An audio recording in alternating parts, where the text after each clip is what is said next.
నువ్వు మెసేజ్ పంపించిన తర్వాత చెప్పేసి live streaming start broadcast starting start చేస్తారు.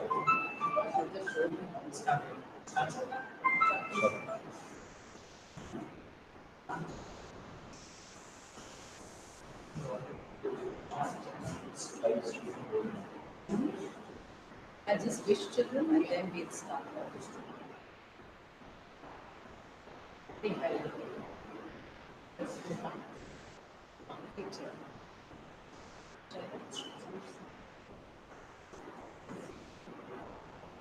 A very good morning to all my dear students. I hope you have enjoyed your holidays and are ready for some information of social studies.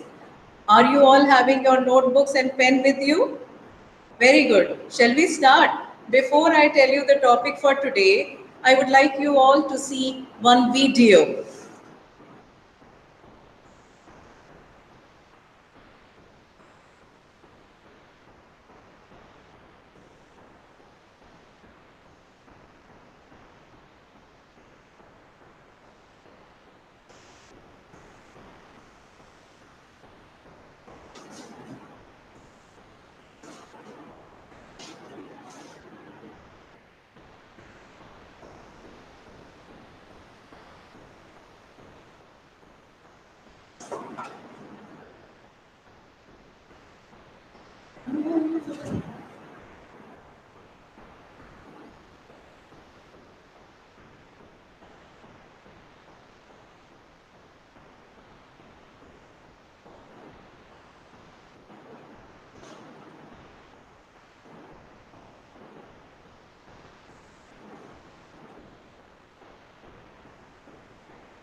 Sound device. No sound. Say we will take it. It was healthy when we it was better.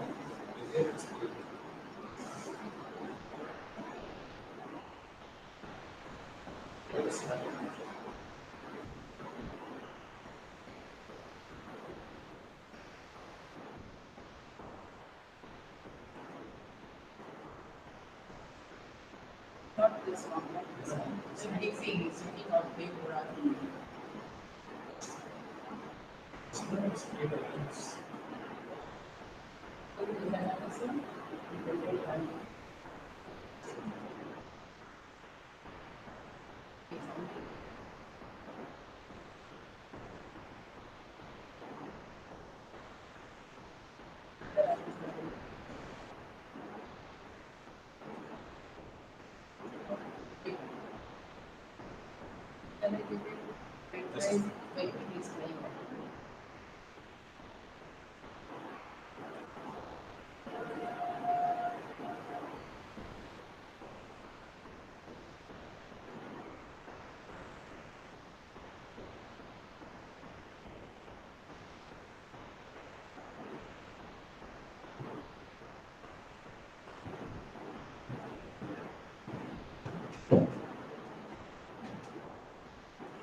Pen drives, etc.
Okay, I'm sure that today in the morning you all got up, you have brushed your teeth, you must have. Um, Now, see, this boy also is doing the same, brushing his teeth, then drinking some water, going out of his house. I hope you can now judge what we are talking about.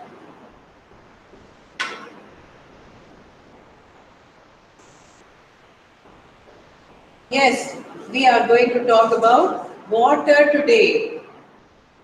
But here, can you see that water is being thrown by this child? How water is getting wasted?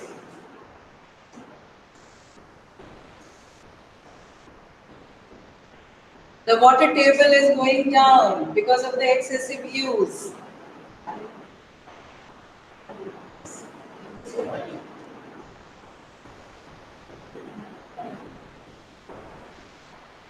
Look at the video, try to understand how people are using water excessively.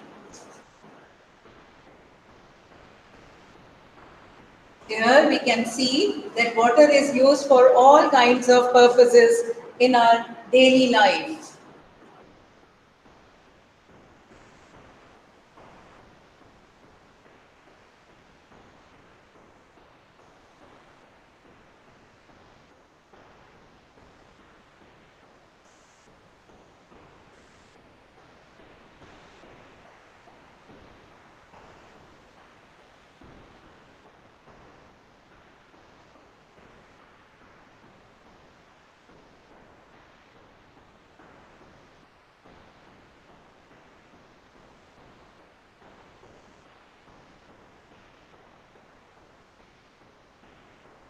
I hope now you have understood that today's topic is water. Water resources is one of the chapter in your 10th class book also.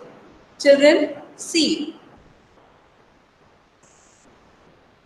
this you have already read in your previous classes that water is very, very useful for survival.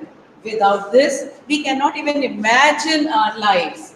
For example, water is important for drinking. Not only human beings, but animals, birds, all kinds of species which are living, they require water for drinking and sustenance.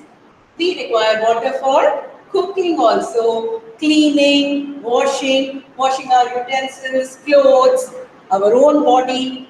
Also, water is required for agriculture.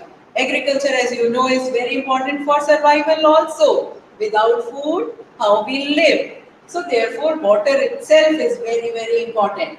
Water is used in many of the industries also. Let me just tell you that all the machines in the industries need water for cooling. There are some industries like chemical industries or tanneries. Tanneries means leather industry. They require a very, very huge amount of water. Also, in transportation, water is required. Can you tell me how? Transportation. Inland navigation. That means many things are transported via water. Ships, they carry loads of things. Also, water is required for power generation. You know that tidal power is maximum used by us when water comes from a top area to downwards with force, it turns turbines and electricity is generated. So for generation of energy also, we require water. Recreation is also a very, very part and parcel of our life, and water plays a very important role in that too. For example, nowadays you have seen in summer holidays, you might have also visited some of the places which are having nice, beautiful water bodies. The areas which are having beautiful lakes, ponds are usually our picnic spots. We also use water parks where many rides and many things for recreation are there only because of water. Beaches also, beautiful beaches are a picnic spot for us, and in vacations you might have visited is beautiful because of water. Also, our waste disposal happens due to water. All our sanitation, etc., you have seen, is because of water. All these things tell you how important water is for all of us. Let me just share with you a few facts and figures of water. For example, you all have earlier also known that India, is, not only India, but our world is having many water bodies. But still, we always keep on saying that water is scarce, water is scarce. Our planet, which is blue planet, is called blue only because of water. Why? Because 96.5% of the water is in our oceans. But problem is, ocean water is saline in nature and we cannot use it for our day-to-day activities like drinking, cooking, agriculture, etc. Only 2.5% exist as fresh water, which human beings can use. Now, children, out of this 2.5% of the whole water on this planet Earth, around 70% is unaccessible by us. Why? Because it is in the form of ice sheets and glaciers. You know that Antarctica, full of ice, actually is a form of fresh water, but it is not accessible to us. We can't use it. Therefore, out of this 2.5 also, very less water is remaining for us to use. Less than 30% is stored in groundwater.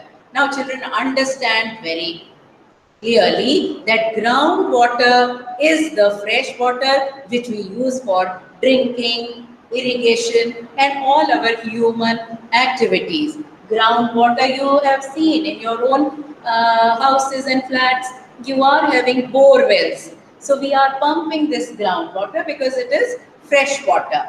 Also, precipitation. Precipitation means rainfall. It gives us fresh water. Surface runoff means the lakes, the rivers, the waterfalls. They also have fresh water which can be used by us. It all comes in this 2.5 fresh water. Now, children, understand. I was telling you that rainwater is one thing which is fresh water for us. But India, though it is a very big country, seventh largest, you all know, we get only 4% of the total precipitation on this planet Earth, which is very less, negligible, you can say. Also, understand that we people in India, we rank 133rd in terms of availability of water for our use per person per annum. That means that water is very less for us who are living in India. Which rank we are in? I'm sure you have understood 133rd rank. Understand this thing also that if we do not conserve the water which we have today with us, we will be facing an acute problem by the year 2025, which is very near. So many countries of the world, even today, are actually observing acute shortage. I feel that you have understood the facts and figures. Children, I want you to note down the things which I have just now told you. Total water which exists on the planet, out of which how much is saline and we cannot use? 96.5. What is fresh water which we can use? 2.5. But out of this also, 70% is in the form of ice. So we can't use. Only 30% is useful to us, which is rivers, lakes, ponds, and our groundwater. Precipitation, in terms of precipitation, India gets only 4% of the total rainfall on this earth. And we rank what? 133rd in terms of availability of water per person per annum. I hope till here you have understood the facts. More facts I would like to share with you through one video.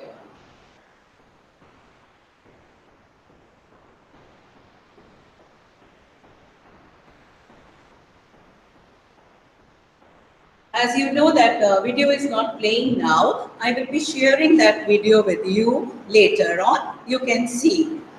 This video will tell you that how on earth various places are facing acute scarcity of water nowadays. This pic shows that how water on this earth is distributed.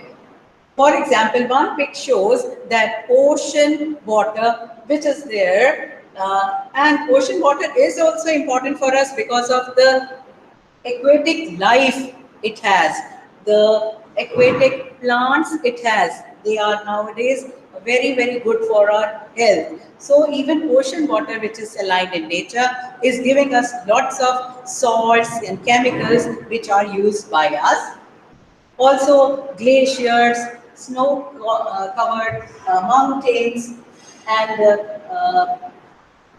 waterfalls, rivers, etc. They are full of water which can be used by us. Children, just now I showed you how on this planet Earth water can be seen in everywhere in different forms. You know that water vapors, they make clouds. So that means the amount of water on this planet Earth is always same. So in the ancient times also and today also, the amount of water has not changed. Only the forms keep on changing due to the water cycle, which you have already done in your previous classes. Then the question arises, why then there is so much of water scarcity? Why we people keep on saying that water is less for us? We are nowadays also purchasing water. In many of the countries, they have started purchasing. You must have heard that drinking water especially is getting transported from one place where there is more water to the places which are having no water sources at all.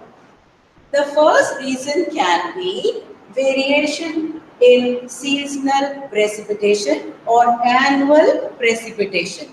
That means low rainfall in many of the places. Now children, whenever we say low rainfall, I'm sure immediately in your mind the picture of Thar Desert comes. You might be thinking about a desert where camels are walking, because camels can stay without water for days. Immediately your mind will be able to see a picture of ladies walking in a line, having pots of water, water on their head, and walking miles and miles, carrying water to their home. So all these pictures come because we know that some of the areas in India, like Rajasthan, Thar Desert, it has very, very less rainfall. Annual precipitation is seasonally also variable, annually also variable. Do you know children, the wettest place in this whole world is Mawsynram, and near it there is a place called Shillong, which is very dry. People have to suffer because of less water. You have read this in your ninth class. I'm sure you know about it. So this is one reason of low rainfall leading to water scarcity. When water is scarce, people have to suffer and depend on other sources of water like the groundwater, etc. The next reason why we always suffer with acute shortage of water is overpopulation.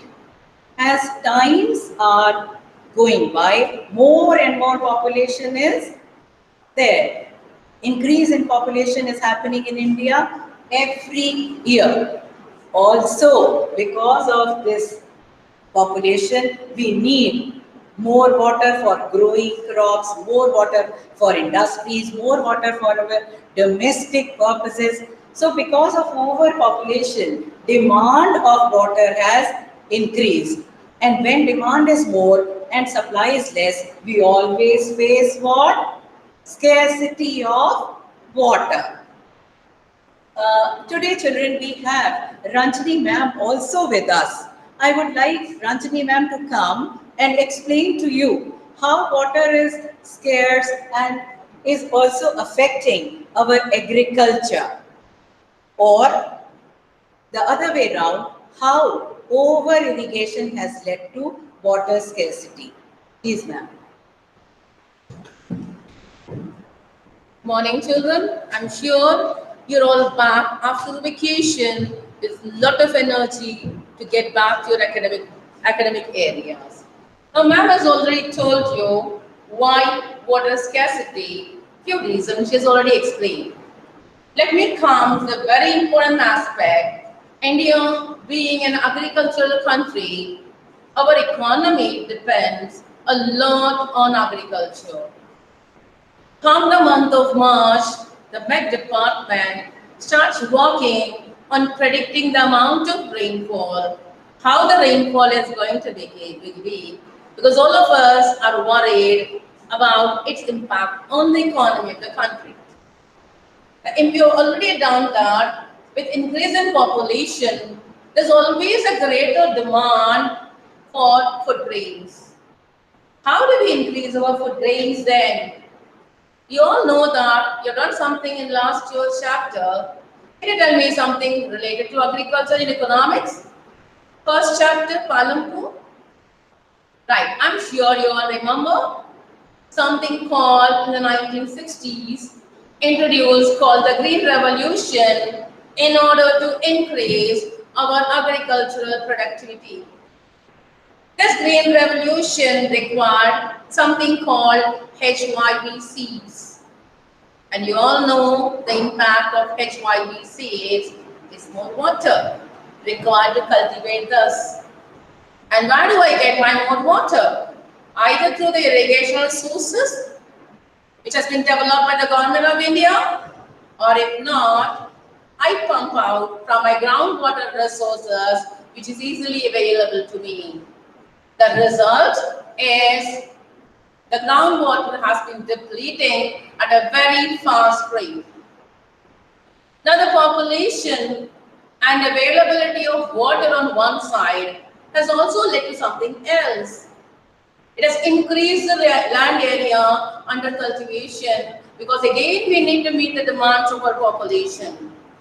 Increasing the land area under cultivation, more and more land area under cultivation, more and more requirement of water. So we keep pulling water from all sources available to us. This is the second one.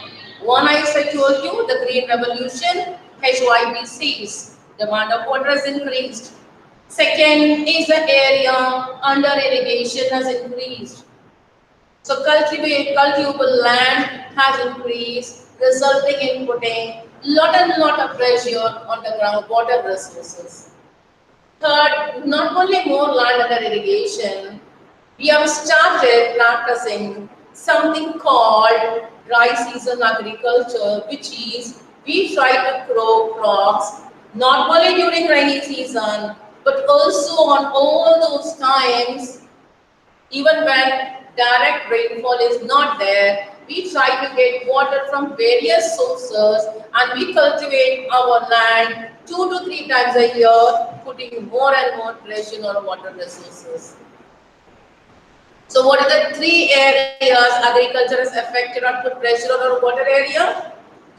Yes, can you recollect that? One is use of HYB seeds, more pressure on our water resources, especially the groundwater resources, because HYB seeds require more water. Second, more and more land area have been brought under cultivation. The result is more water out there. Third one, as I said, we not only cultivate crop just once a year, only during the rainy season. We cultivate crop throughout the year, even during dry season, area when water is not available. The result is more and more use of water out there. Moreover, more and more farmers have started shifting to all those crops which require more water, like cash crops, rice and wheat, rather than crops which require less water, so pressure on water is more. That's the fourth one. The fifth one, you all know that use of HYB seeds has led to use of more fertilizers, pesticides, thus having an impact on the quality of water. About which we'll discuss a little later. So please note down the 5 points out there, because a question on just impact of agriculture on water resources could be a question out there. One is HYB seeds. Second is more land area under cultivation. Third, dry season agriculture. Fourth, more and more shift towards crops which require more water because they provide more money. And the fifth one is impact on the quality of water because of use of pesticides and insecticides. I'm sure it's clear now. Have you made a note of the 5 points out there? Thank you, children. We move on to the next point out there, which comes into the area of industrialization. I'm sure you all understand our economy has really grown very fast the last 20-30 years.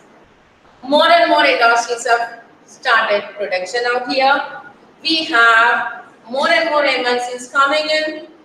Various consumer products are produced, which require again more and more water. Right from the soft drinks which we produce, to the tanneries which continue their production and use a lot of water for cleaning, textile industries which are booming in every part of the country, and all other various industries have put a lot of pressure on our water resources. More and more water is being used. So the first impact is increasing number of industries. The second impact, when there's an increase in number of industries, an impact on water, definitely we require power, pressure on production of hydroelectricity has increased. Third impact is again on the quality of water. Has the industries been responsible enough to shoulder a responsibility of cleaning the water and then releasing to water bodies? Is a big question mark out there. Most industries do not in any way ensure that the water which is released to the water bodies after being used for chemical industry, tannery industry, textile industry, any kind of refinery is properly cleaned, properly treated before releasing into the fresh water sources.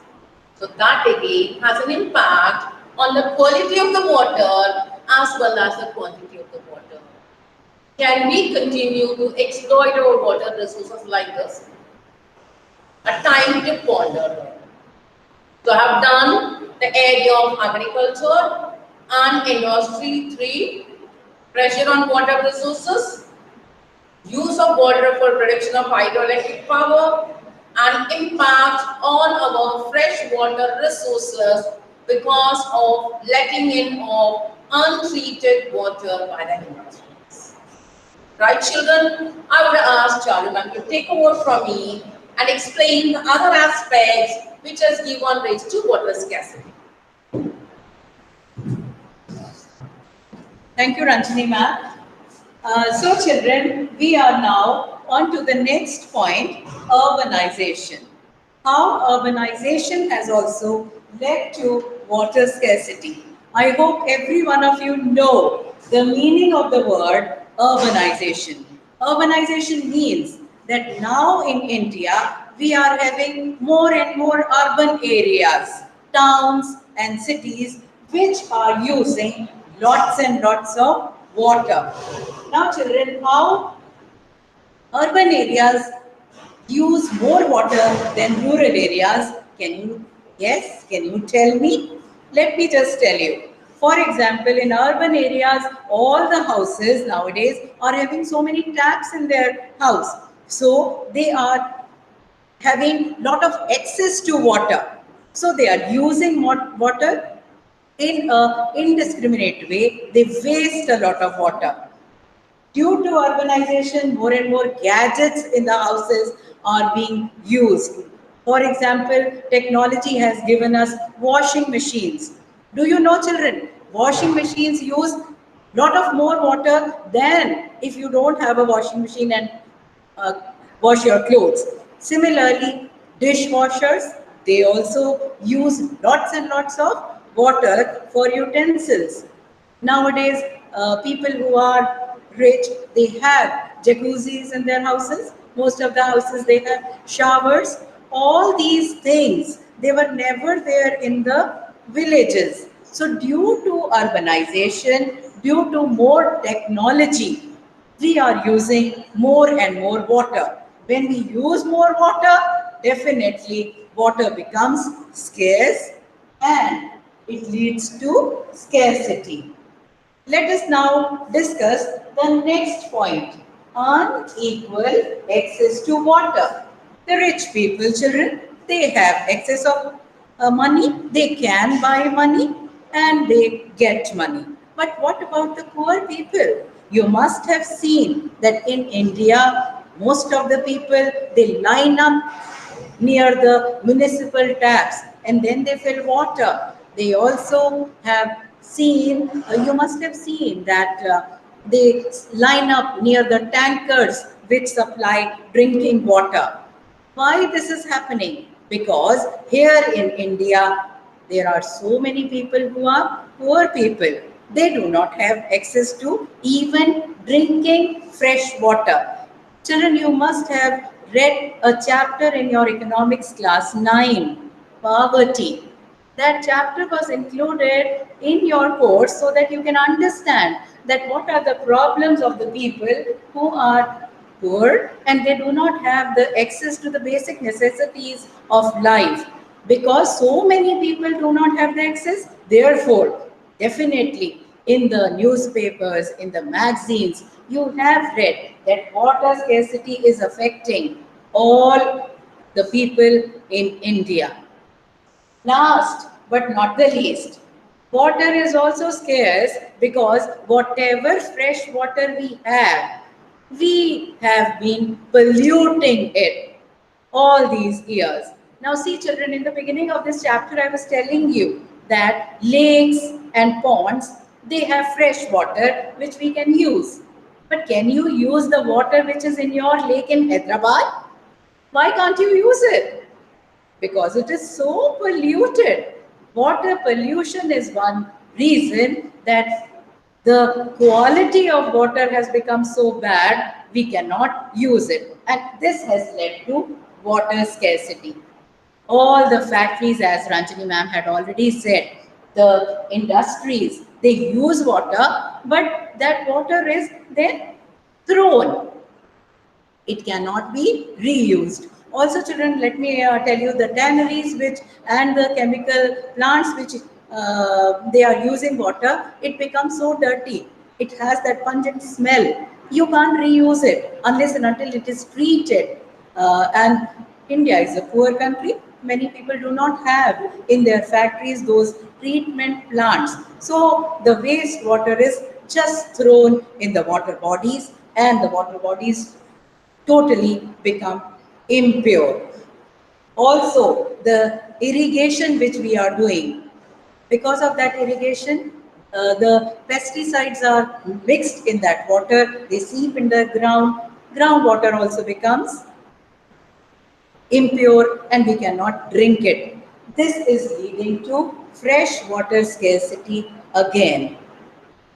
Shall we go to the next? Now children, as we have discussed so many reasons of water scarcity, the need of the hour is to conserve water. But do you know the people who were our kings and emperors in the past, they were so very visionaries that they knew that water is scarce, should be conserved, and at that time also, with less technology, they were able to conserve water. At that time, they were not using water for power generation, etc. But definitely irrigation was being done. And at that time in India, 70% or more people were all farmers. They required water for irrigation purposes. And children, you have seen that movie Lagan? You know, at that time, farmers used to depend on monsoons only. But at that time, the Indian kings, etc., they were so good, knowledgeable, and wise that they built many hydraulic structures to conserve water in those days. This is a picture of one such hydraulic structure which was built by in the 1st century BC in Srirangaverapuram near Allahabad. Look at this picture, children. This picture shows you at that time also how wise these people were. This picture shows 3 tanks and then 1 well. This is the river. So from the main river, they built a canal. Canal means an artificial water body. So water was taken from the river, and in the first tank, they had sedimentation. So at that time, techniques were so simple and natural, and they were cleaning the water. Look at the water coming to the first tank, then the second tank, then the third tank. In this, the different kind of processes like sedimentation, flocculation, and many other processes were done so that the impurities of the water were removed, and then fresh water used to come to the well. And from here, the people used to use it, and the excess water used to go back to the mainstream river. This is one picture of an ancient hydraulic structure. This also shows the same thing, how rainwater was conserved in wells and how it was taken by the farmers and the families of the farmers in the rural areas and used. Look at the second picture. This was the first artificial lake built in Bhopal. Bhopal is in Madhya Pradesh in the 11th century. Just think, we are talking about 1st century BC, we are talking about 11th century. At that time also, people were so wise, they knew the value of water, and therefore they had built the first artificial lake in Bhopal. Lakes, they conserve water whenever precipitation is there, rainfall is there, water is then stored in these lakes for further use in the future. Look at this picture. This picture is of a place in Delhi. This place is still there in Delhi. This is a tank which was built by Iltutmish. You must have heard of the king Iltutmish in your history.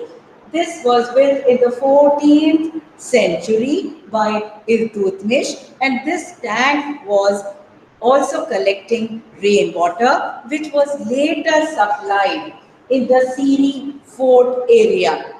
And the name of this tank is horse cars. The name of the tank is horse. Reservoir is called horse, and khas means that the water which was supplied was only for the very khas members. Khas means uncommon, the royal people. Those people used to use the water of this tank who were living in Siri Fort. The next is a picture of again an irrigation system which was built by Chandragupta Maurya. I hope that all of you have heard about Chandragupta Maurya. He was a king who was liked by all the people for his welfare activities. So he had built this because he wanted the farmers not to suffer because of less rainfall. The water was collected here, and later on it used to go to different fields, and the irrigation work used to be done. Also, if you go in history, you will find that we are having many evidences of very sophisticated irrigation works which are found in India, especially in South India, in Karnataka, in Maharashtra, also in Andhra Pradesh. We have lots and lots of evidences of old hydraulic structures. Children, in your book, in your chapter, all these points are given. I would like you to memorize this because in the final exams, it can be asked.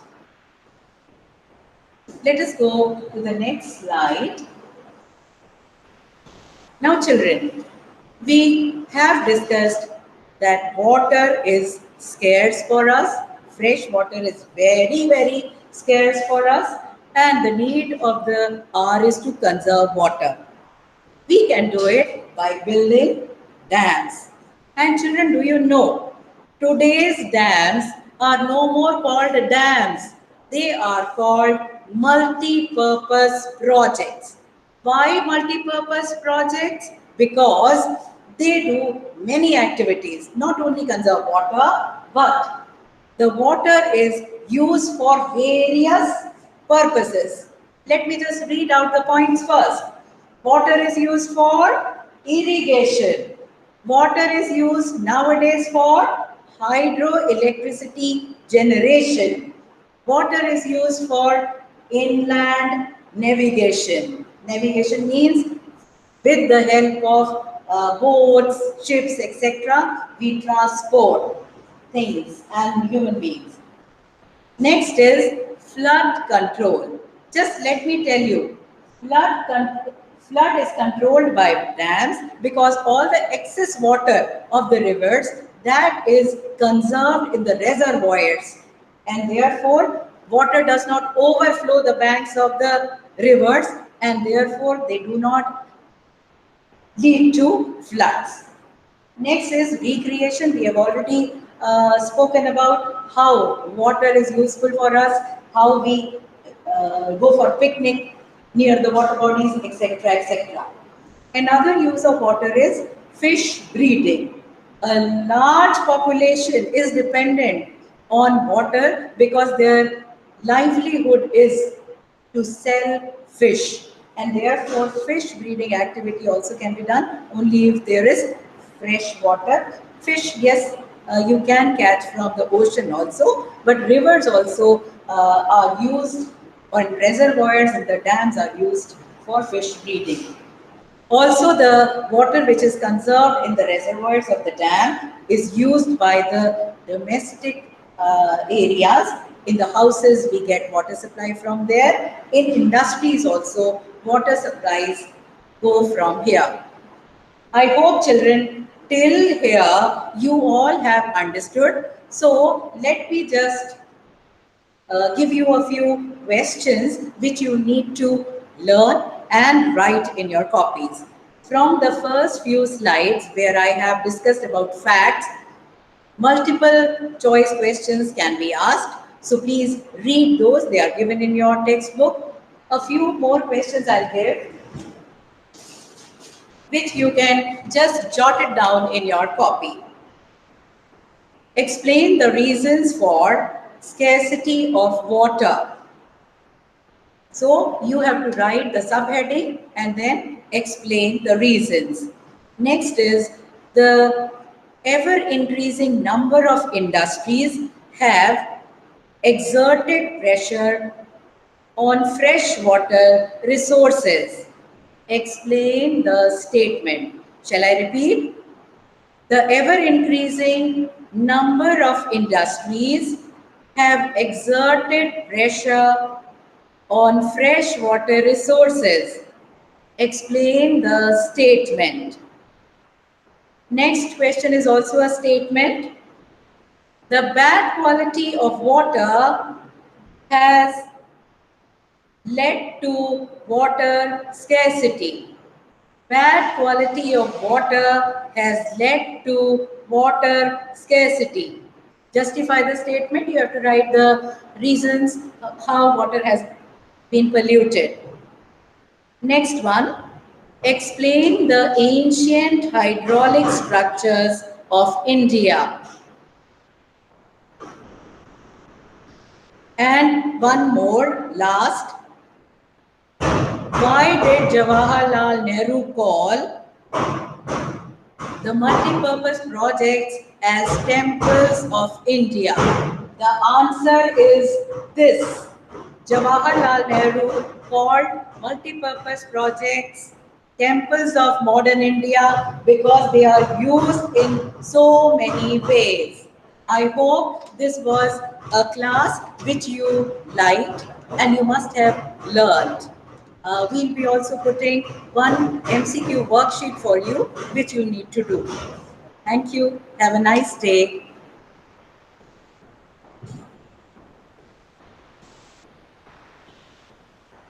चलो वो वाला जो है ना next में शुरू कर ले लेंगे एक डैम का वो भी था ना हमारा इसके बाद 1 घंटे का हो गया था क्या ये 40 मिनट्स का ही हो गया 55 minutes. If I want to see